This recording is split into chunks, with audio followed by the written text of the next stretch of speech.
Hi అండి, welcome to సూర్య వంటలు. ఈరోజు బెండకాయ మసాలా కర్రీ చేసుకుందామండి. కావలసిన పదార్థాలు వీడియో చివరిలో చూద్దాం. చూడండి, 2 ఉల్లిపాయలు, 2 టమాటాలు, కొద్దిగా కొత్తిమీర, 2 పచ్చిమిరపకాయలు తీసుకున్నాను. ఇవి శుభ్రంగా కట్ చేసుకోవాలండి.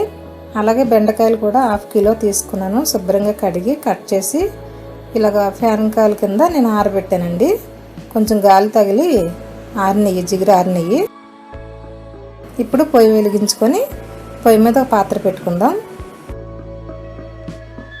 100 గ్రామ్ ఆయిల్ వేద్దామండి. ఈ ఆయిల్లో ముందు బెండకాయ ముక్కలు వేయించేసుకోవాలి. కొంచెం ఈ ఆయిల్లోనే అవి వాడాలన్నమాట. కొంచెం మగ్గితే టేస్ట్ బాగుంటుందని ఇలా వేయిస్తున్నాను.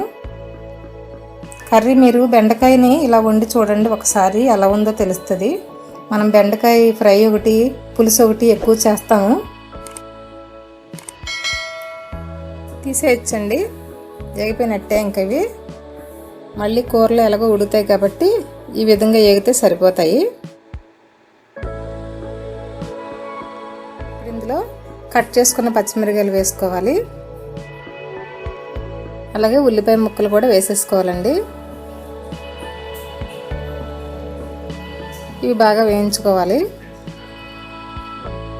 చూడండి, ఎర్రగా వచ్చినాయి కదా. ఇప్పుడు కొద్దిగా కొత్తిమీర వేసుకోవాలి. ఒకసారి వేయించుకొని టమాటా ముక్కలు కూడా వేసేసుకోవాలి. ఈ టమాటా ముక్కలు నీరు వాడాలండి. దీనిలో ఒక 1/2 స్పూన్ పసుపు వేసుకొని 1.5 స్పూన్ సాల్ట్ కూడా వేసుకోవాలి. అలాగే 2 స్పూన్లు కారం వేసుకోవాలి. 1/2 స్పూను అల్లం వెల్లుల్లి పేస్ట్ వేసుకోవాలండి. 1/2 స్పూను గరం మసాలా వేసుకోవాలి. 1/2 స్పూన్ జీలకర్ర పొడి, 1 స్పూన్ ధనియాల పొడి వేసుకోవాలి. ఇప్పుడు బాగా కలుపుకోవాలండి. ఈ పచ్చివాసన పోయేదాకా కూడా వేయించుకోవాలి. ఇలా వేగిన దానిలో 1/2 కప్పు పెరుగు వేసుకోవాలి. ఈ మసాలాతో పాటు పెరుగు కూడా కొంచెం ఉడికించాలండి. ఇలా ఉడికిన దానిలో బెండకాయ ముక్కలు వేసుకోవాలి. ఇందాక వేయించి తీసుకున్నాం కదా, అవి ఇందులో వేసేసుకొని మసాలాలు బాగా పెరుగు కూడా లాక్కునేదాకా వేయించుకోవాలండి. వీడియో చివరి వరకు చూసి కామెంట్లో పెట్టండి.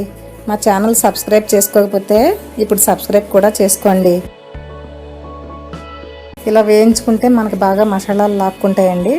ముక్కలు టేస్టీగా ఉంటాయి. ఇప్పుడు దీంట్లో 1 గ్లాసు వాటర్ వేసుకుందాం.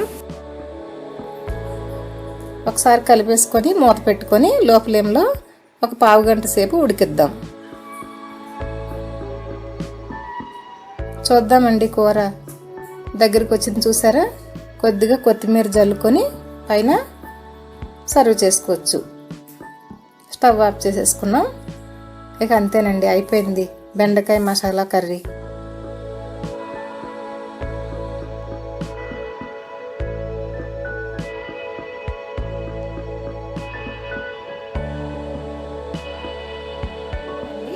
ఈ వీడియో మీకు నచ్చినట్లయితే లైక్ చేయండి. మీ ఫ్రెండ్స్కి, రిలేటివ్స్కి షేర్ చేయండి. ఇలా మరెన్నో వీడియోలు చూడటానికి మా ఛానల్ని సబ్స్క్రైబ్ చేయండి. Thank you.